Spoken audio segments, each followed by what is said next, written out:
Bienvenue sur Élixir de Confiance, le podcast qui redonne le pouvoir aux femmes en vous aidant à reprendre confiance en vous pour enfin vous épanouir pleinement dans votre vie et dans vos relations. Je suis Jessica et ma mission est d'aider chaque femme à s'aimer et trouver la clé du bonheur en elle pour pouvoir créer des relations plus saines et plus sereines sans s'oublier.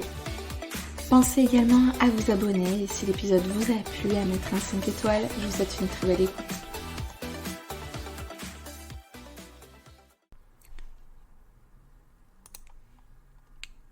Hello beauté, trop contente de te retrouver pour cet épisode où on va parler de confiance en soi.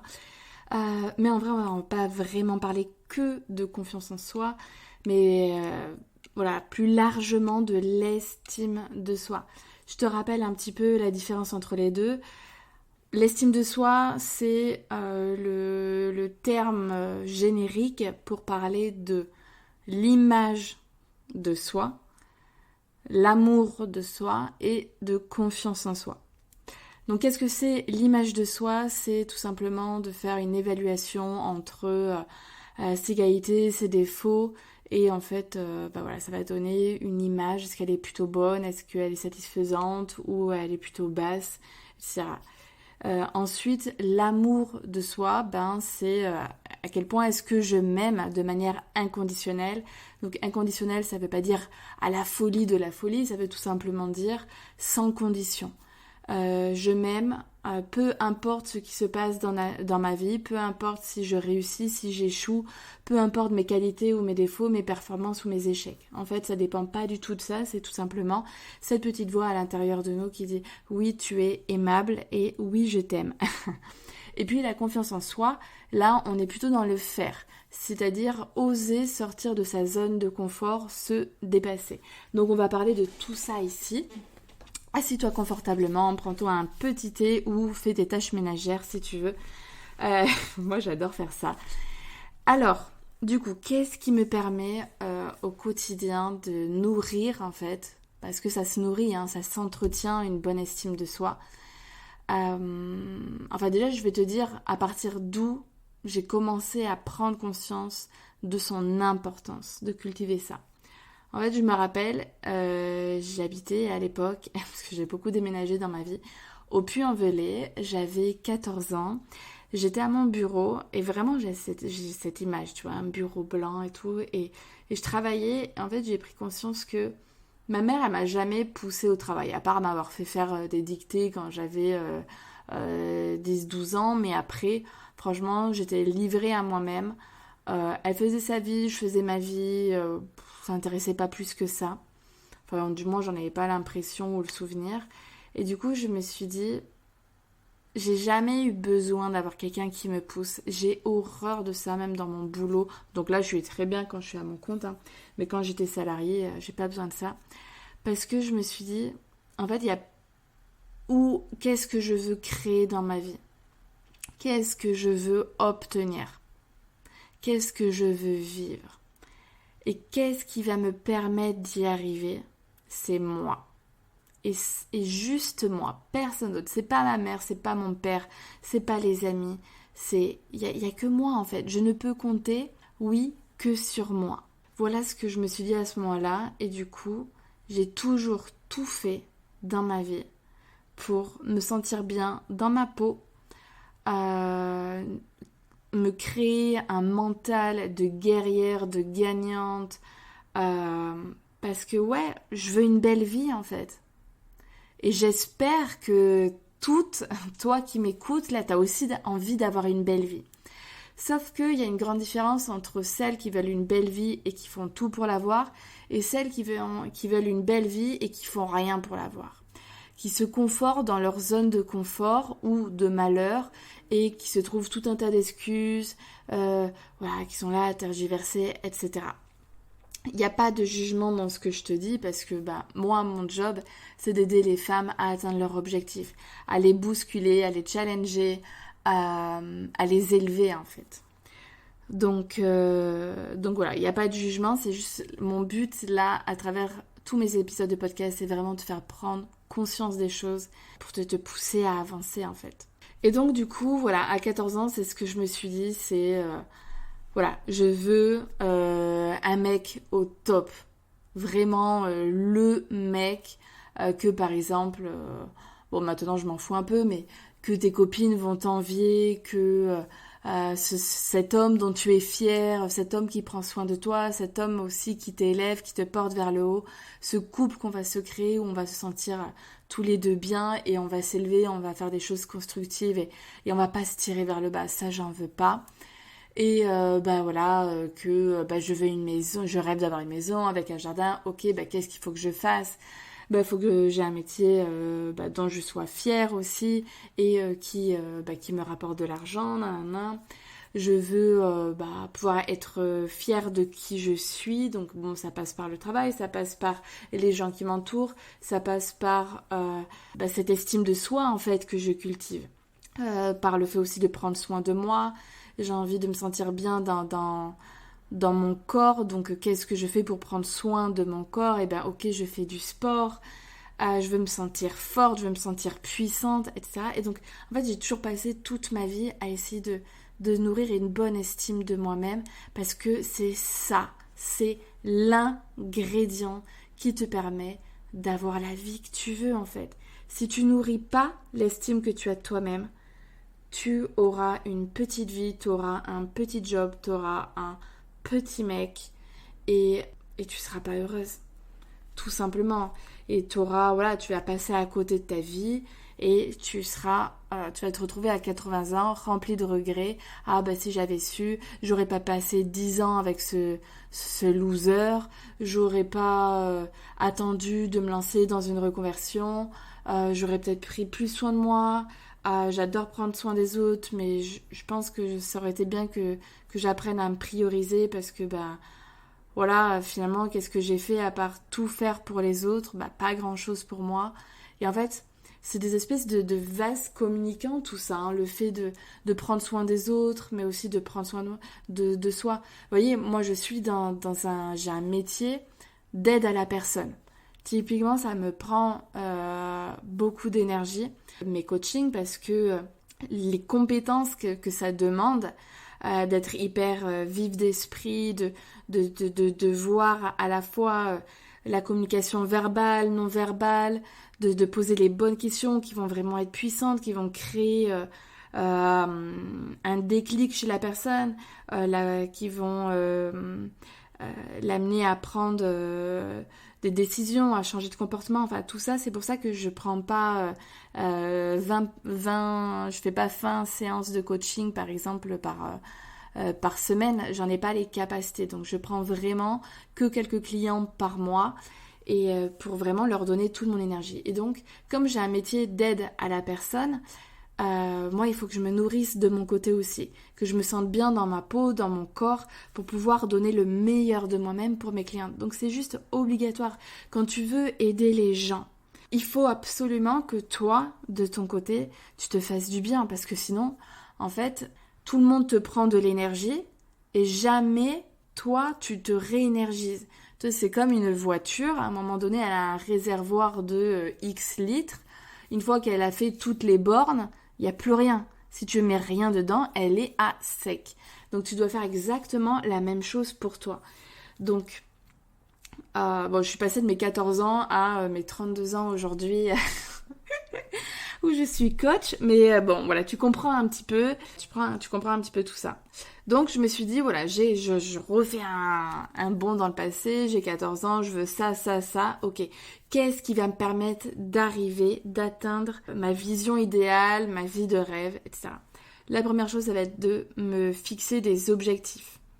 Ok, quand j'avais 14 ans, c'était réussir à l'école. Ok, je vais me donner à fond. J'ai jamais été la nana qui avait des grandes capacités. Je trouve que j'ai une mémoire catastrophique. J'ai besoin de travailler, de rabâcher, de travailler plus que les autres pour arriver à plus ou moins la même chose.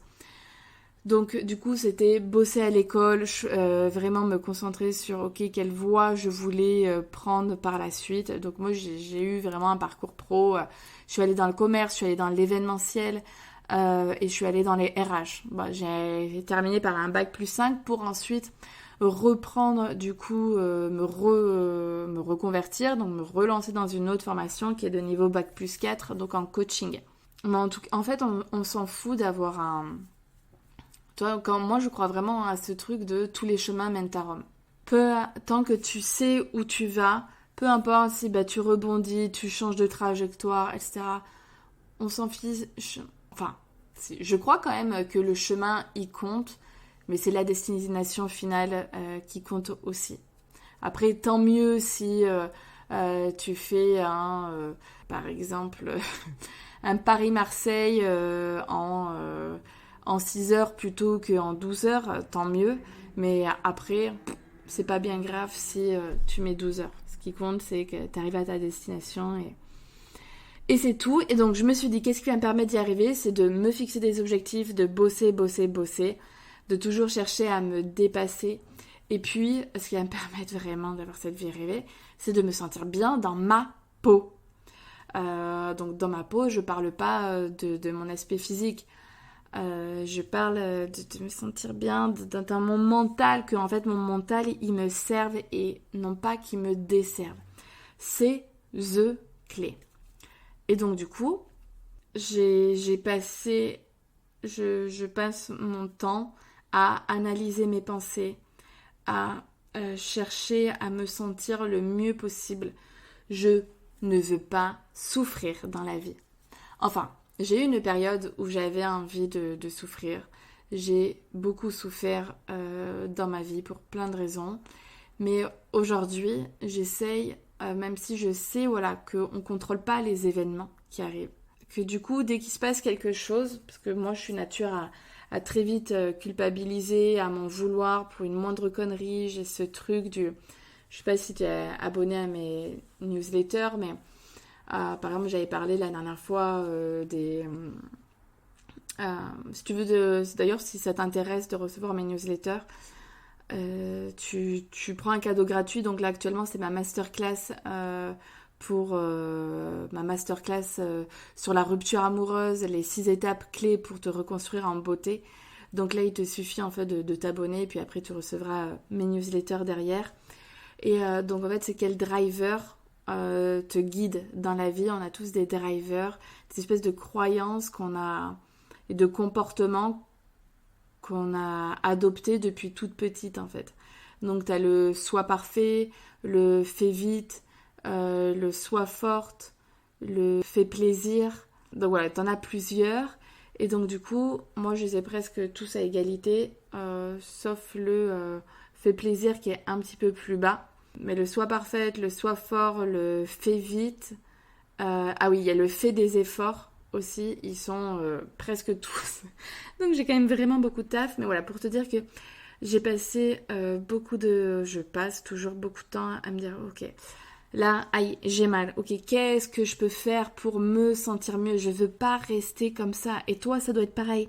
Ne reste pas dans ta merde. Fais toujours tout pour te sentir le mieux possible. Comment on fait? Ça peut être passer par le corps en faisant des activités, des choses comme ça. Mais beaucoup, ça va être dans le mental. D'apprendre à modifier tes pensées.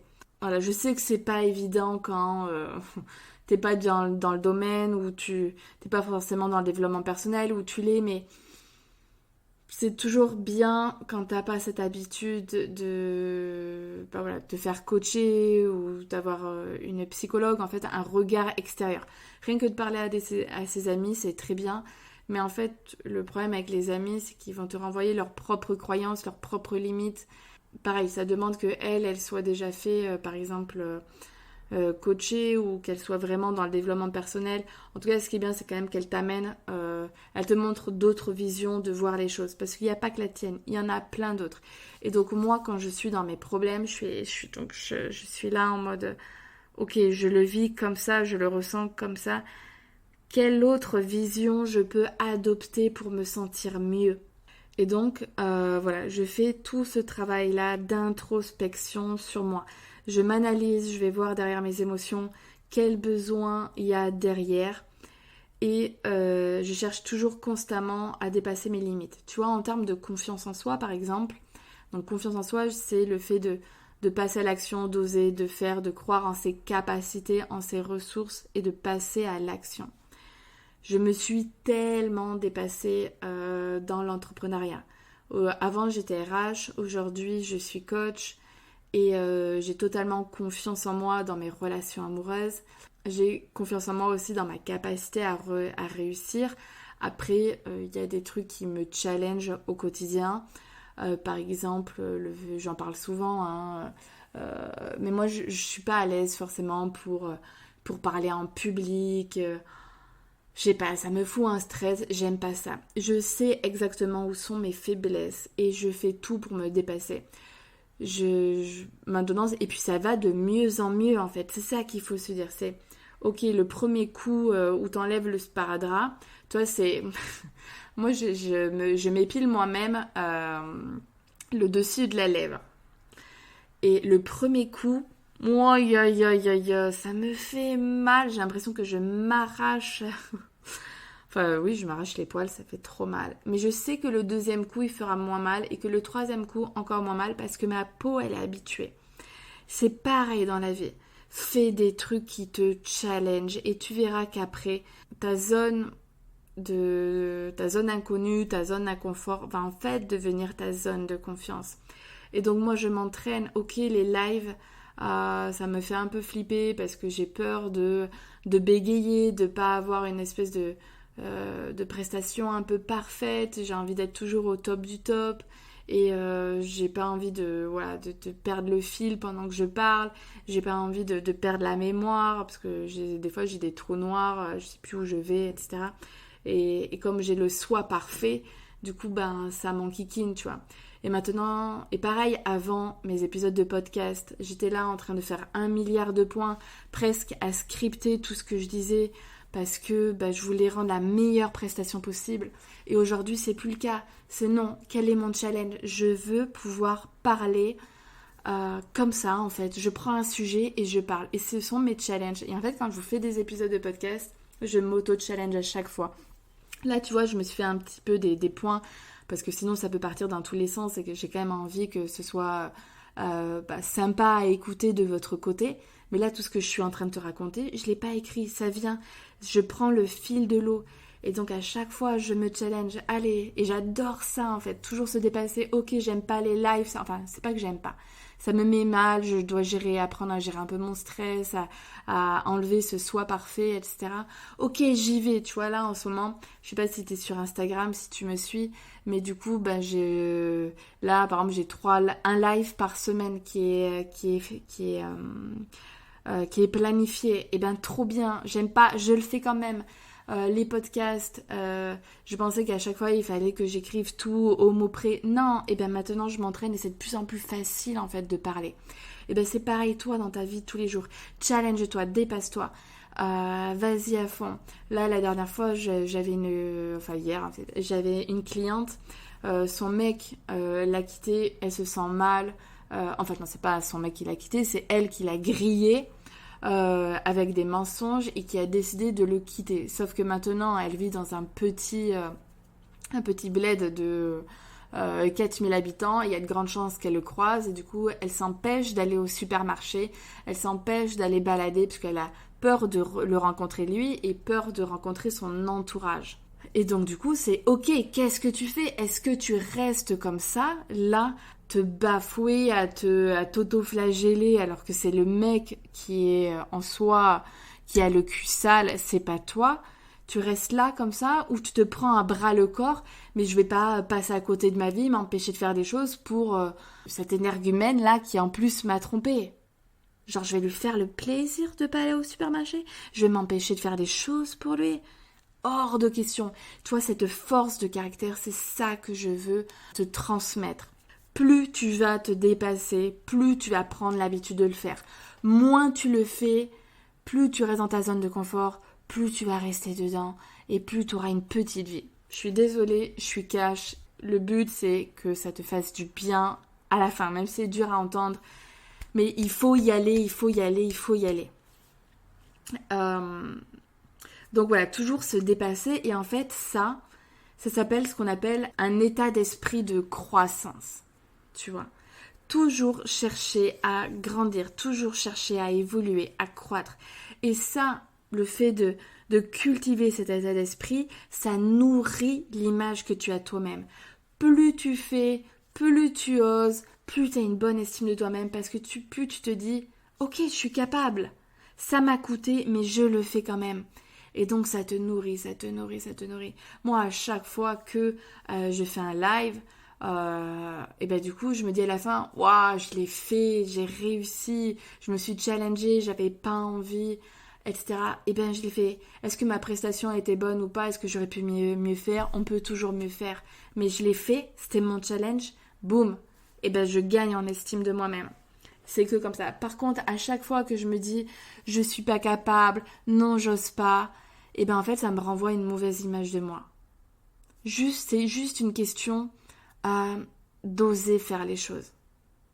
Ça tient à pas grand chose. On s'en fout si tu le fais bien, tu le fais pas bien, si tu aurais pu mieux faire. Non, fais-le. C'est juste ça qui compte. Ok, tu te fixes un objectif qui est trop élevé. Diminue-le, fais-le étape par étape. Et donc ça, en fait, le fait de toujours chercher à évoluer, à grandir, etc., ben, tu nourris cet esprit de croissance. Cherche toujours à te dépasser. Ouais, c'est vraiment le principal. Et après, moi, ce qui me permet de nourrir une belle estime de moi-même, d'avoir une bonne confiance en soi, c'est de vivre les événements comme des expériences. Je me dis, voilà, je sais pas, on va dire, bon, on va dire les 70 non, attends. Quand on est sur Terre, on va dire que voilà, jusqu'à 75 ans, à peu près, on peut faire plein de choses. Après, bon, voilà, souvent la santé, elle peut être un peu plus compliquée, on voyage un peu moins, on est plus un peu pépère. Donc, on va dire, voilà, on a 75 ans devant... Bon, maintenant, on n'a plus forcément 75 ans, mais à partir de notre naissance, voilà, face à nous, on a 75 ans à vivre. Qu'est-ce que je fais de ces 75 ans? Est-ce que je décide? Parce que c'est un choix, je suis désolée, hein. Tu peux, à un moment de ta vie, t'égarer. Ok, tu vis une relation toxique. Ok, t'as pas le job de tes rêves. Ok, dans ta famille, ça va pas forcément. Il y a des conflits. Ok. Qu'est-ce que tu fais là, maintenant, aujourd'hui? Je te pose la question. C'est un choix de rester dans cette situation ou c'est un choix de faire en sorte de t'en sortir? Ouais, mais très bien, tu me dis ça, mais moi je suis seule, je suis célibataire, je suis malheureuse, je veux un mec. Ok, tu veux un mec. Quels sont les moyens que tu te donnes pour arriver à trouver un mec? Ben, je sors en boîte, j'ai demandé à mes copines si elles pouvaient me présenter quelqu'un, ou je me suis mise sur les sites de rencontres, mais c'est que des cons. Ok. Déjà, regarde l'état d'esprit que tu adoptes. Moi, si je m'étais dit ça, par exemple, pour les sites de rencontres, j'aurais jamais rencontré mes deux plus longues relations et aujourd'hui l'homme de ma vie. Tu vois. Tout est une question d'esprit. Si aujourd'hui tu changes le regard sur les sites de rencontres, que tu te dis, ok, je vais faire plein de rencontres sur ces sites, peut-être que je tomberai sur des mecs pas plus intéressants que ça, et peut-être que je vais rencontrer l'homme de ma vie. Ok, je me donne les moyens, je vais essayer de créer des relations profondes là-dessus, etc. Eh bien, c'est pas la même manière de faire les choses, tu vois. Je me sens toute seule. Ok, qu'est-ce que tu fais? Rencontre du monde, comment je peux faire? Bam, bam, bam, tu listes les choses. Tout est une question de choix dans la vie. Donc, pareil, tu es dans une relation toxique aujourd'hui, qu'est-ce que je décide de faire? Et maintenant que je te pose la question, tu n'as plus le choix. Ben d'accord, ben je décide soit je décide d'arranger ma relation toxique, de trouver des solutions. Oui, ben ça va, ça fait 5 ans que je fais. Ben qu'est-ce que tu fais toujours dans cette relation toxique? Avance! Stop! À un moment donné, il faut mettre un stop. On cherche des solutions, ça marche pas. Et ben l'autre choix, c'est de sortir des relations toxiques. Donc il y a toujours des solutions à tout. Et en coaching, c'est ça. Tu viens avec un problème ou tu viens avec un objectif et on va chercher des solutions. Et voilà. Donc il faut nourrir un esprit de croissance, un état d'esprit de croissance. Il faut voir la vie aussi comme une expérience. tout ce que tu vis te permet de devenir meilleur, d'évoluer, de grandir. À toi de voir si l'expérience, t'as envie qu'elle dure 50 ans, non, t'as envie qu'elle dure 50, 10 ans, ou si c'est, ok, cette expérience, elle est vraiment pas facile. Je suis dans une relation toxique, je pense que voilà, j'ai appris plein de choses, maintenant je vais fermer le chapitre et en ouvrir un autre, par exemple. Ensuite, être bien, ce qui m'a vraiment permis, moi, d'avoir cette vie de rêve, En fait, ma confiance en soi, mon estime de moi-même, je l'alimente constamment. Tous les jours, Enfin, non, tous les jours, ce serait pas... Enfin, tous les jours, je fais des choses pour gagner en confiance en moi. Tous les jours, j'essaie de faire en sorte d'avoir toujours une meilleure image de moi-même. Tous les jours, je fais en sorte de me traiter avec amour. Et donc, en nourrissant cet état d'esprit de bienveillance envers moi, je prends la décision de devenir ma partenaire de vie idéale. C'est comme si on était deux. Non, on était deux. Non, on n'est qu'une. On est une seule et même... Ouais, mais j'aime bien parler de relation à soi, en fait. Mais si je commence à te dire qu'on est deux dans ma tête... Tu vas plus avoir envie d'écouter les épisodes de podcast, tu vas te dire non mais elle est complètement folle. Attends, je réfléchis, est-ce qu'on est plusieurs dans ma tête? Ouais, on peut, de toute façon on peut le voir de plein de manières différentes. J'ai envie de te dire que ouais, on est nombreux dans ma tête parce que Jessica par moment, déjà ouais. Ça y est, la meuf des rails, elle parle d'elle à la troisième personne. Bon, t'as compris. C'est vrai que des fois, dans certaines situations, on va réagir d'une manière. Lors de la même situation, selon notre état d'esprit, comment on s'est levé le matin, on peut réagir complètement différemment. C'est-à-dire que notre mec ou notre ex, on va dire ça, il pouvait nous faire un truc à l'instant T, on le prenait à la rigolade. À un autre moment, on est déjà tellement tendu que là, on pète un câble. Donc, en fait, on peut... Je sais même pas pourquoi j'ai commencé à te dire ça, mais par exemple, moi, j'ai un super exercice que je fais pour apprendre à se découvrir à mes clientes, qui est hyper puissant, qui s'appelle la maison des moi, où en fait, on va visiter ta maison. C'est-à-dire, on va visiter l'intérieur de toi-même. Et là, on va y voir différentes personnalités, en fait, des moi. Il y a le moi qui peut être... il y a le moi, par exemple, dépendante affective. Il y a le moi hyper dynamique. Il y a le moi extravagant. Il y a le moi plein de choses. Et en fait, on peut être tout et son contraire à différents moments de notre vie. Et ça, c'est puissant. Donc, ouais... ok, on est plusieurs dans... On est plusieurs dans ma tête, je sais pas dans ta tête combien vous êtes, mais non, en vrai, je pense que dans ma tête, ouais, j'aime bien me voir un petit personnage en fait dans ma tête et avec qui je peux parler, tu vois. Il y a une époque où quand je me fâchais avec mon mec ou un truc comme ça, je disais écoute, va en parler avec toi-même, moi je vais en parler avec moi-même. Donc c'est bien de voir un petit personnage en fait. Et peut-être que ça peut aussi se permettre des fois de se sentir moins seule, tu vois, de vraiment dire ouais, en fait, je m'accompagne dans la vie, je suis avec moi et avec moi, en fait. Et il y a plein de moi aussi. Bon, je suis en train de t'embrouiller là, mais... En tout cas, moi, je me comprends, à toi de te faire ton idée. Hein. Mais voilà, de toujours être bienveillante envers soi-même, c'est ça qui va te porter. Aujourd'hui, de te traiter avec amour. Je sais que c'est pas simple quand on part de... on s'est toujours maltraité, on s'est toujours auto-flagellé, on s'est toujours auto-saboté dans la vie. Mais c'est pour ça qu'il y a des professionnels à ta disposition, partout autour de toi, et là, au téléphone. Juste là, tu es en train d'écouter un épisode de podcast avec une professionnelle, une coach qui est certifiée et qui est spécialisée et surtout qui incarne, tu vois. Parce que il y a des professionnels qui te vendent certaines choses, mais quand on dit les coordonnées sont les plus mal chaussées, qui eux-mêmes en fait s'appliquent pas à ce genre de choses. Mais moi, c'est pas mon cas.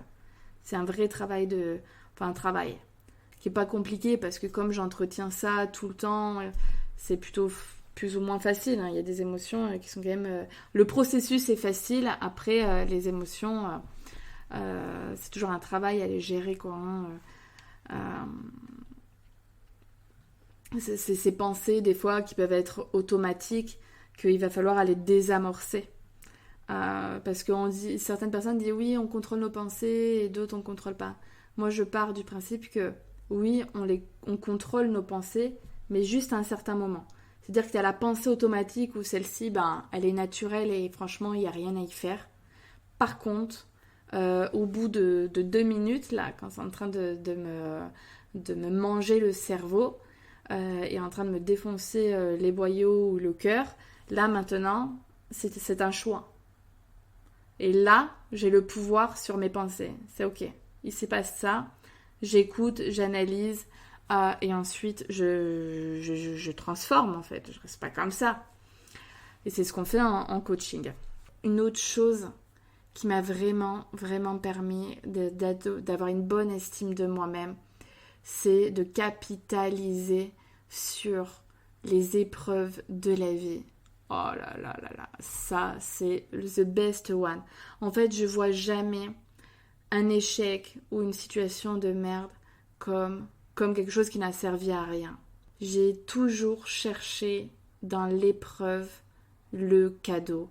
J'ai toujours cherché à me dire ok, là c'est la merde, à tout faire pour m'en sortir. Et en fait, qu'est-ce que je retiens dans l'histoire quand il s'est passé un truc affreux? Est-ce que je retiens le problème ou est-ce que je retiens la solution que j'ai mis en place? Les actions que j'ai mis, comment j'ai réussi à m'en sortir? Évidemment que c'est ça. Et donc, quand je vois toutes les épreuves que j'ai réussi à dépasser, je me dis, waouh, je suis tellement capable. Je suis tellement capable de faire plein de choses que, en fait, rien n'est impossible. Que peu importe ce qui se passe dans ma vie, entre guillemets, parce qu'il y a des trucs, la perte de quelqu'un, je le mets pas ça dedans, parce que pour moi c'est la pire des choses, et ce serait le truc, je pense, qui m'accablerait très très fortement. Mais en dehors de tout ça, de la perte, je parle de mourir, hein, je parle pas d'être séparé de quelqu'un, capable de tout, d'arriver à s'en sortir, etc. Et donc ça, le fait de me dire que je suis forte, que je suis capable de rebondir, ça me permet de me sentir puissante à un point. Et c'est pour ça que je fais ce travail-là dans mes accompagnements aussi, d'aller voir un petit peu qu'est-ce que tu as fait de bien toi dans ta vie. Regarde tout ce que tu as réussi. Regarde toutes les ressources que tu as en toi. Ça, c'est tellement fantastique. Donc tout ça, aujourd'hui, vous avez toute la possibilité, par rapport à tout ce que vous avez vécu, de déjà avoir confiance en soi. Il y a, en tant que tel, il n'y a même pas besoin de faire. Mais comme ça se cultive, c'est toujours important de donner plein de preuves à son cerveau que oui, j'ai confiance en moi parce que je fais ça. Oui, j'ai une bonne image de moi, comment je la nourris, comment je me traite avec amour et je dois faire. Mais en vrai, là, aujourd'hui, vous êtes toutes capables. Vous devez toutes avoir confiance en vous. Et oui, c'est un devoir. C'est vraiment, tu vois, si j'étais la maîtresse, si j'étais l'élève, ton devoir, là, aujourd'hui, pour toute la vie, c'est de nourrir, d'avoir une bonne image de toi-même, de nourrir l'amour que tu te portes et de passer à l'action, prendre confiance en toi. C'est ton devoir pour la vie. Allez, tu as toute la vie pour le réaliser. Enfin bon, voilà, j'espère que je t'ai donné pas mal de pistes pour t'expliquer comment je fais en fait pour nourrir l'estime de moi-même, ce travail quotidien de dépassement de soi, comment voir la vie. Et puis du coup, tout ce travail-là, moi je le fais en accompagnement. Si ça t'intéresse, n'hésite pas à regarder mes services. Si tu as déjà trouvé des clés, commence à les mettre en pratique, toi, de ton côté. Ça peut aussi te faire le plus grand bien. Si cet épisode t'a plu, s'il te plaît, partage autour de toi. Parle de mon podcast à tes amis, à ta famille, à qui ça pourrait aider. Parce que je suis sûre que j'ai d'excellents retours. Donc ça vous fait beaucoup de bien. Donc partage autour de toi. Mets-moi une évaluation si tu es sur Apple Podcast. Laisse-moi un commentaire. Et sinon, sur tout, tu peux mettre des notes. Donc mets-moi un 5 sur 5. Ça m'aide pour ma visibilité. J'ai tellement envie d'impacter le monde, d'impacter le plus de femmes possible. C'est le nerf de la guerre, de travailler sur l'estime de soi. C'est ça qui fait que tu auras une belle vie dont tu seras fière. Plus tu t'aimes, plus tu fais le meilleur pour toi-même. Et donc plus tu oses, plus tu te traites avec amour, mieux tu te sens dans ta vie, plus tu élèves tes standards. Et ça, c'est en termes de boulot, en termes de mec, en termes de prendre soin de soi en fait. Prendre soin de son énergie. Bref, c'est la folie. Allez, je te dis à jeudi prochain pour un nouvel épisode. Je t'embrasse fort. Prends soin de toi.